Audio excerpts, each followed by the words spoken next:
like and subscribe.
So I just pick out the aloe vera for the tree because my grandmother has a tree at the back of her house. I don't have to buy aloe vera like some people. A joke.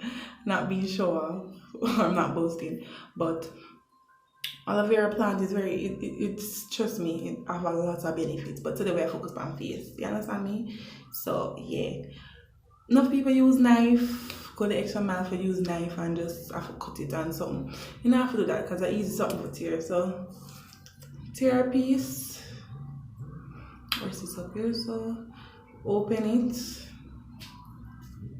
Trust me, it stinks like this fresh from the tree. It stinks bad. Open it.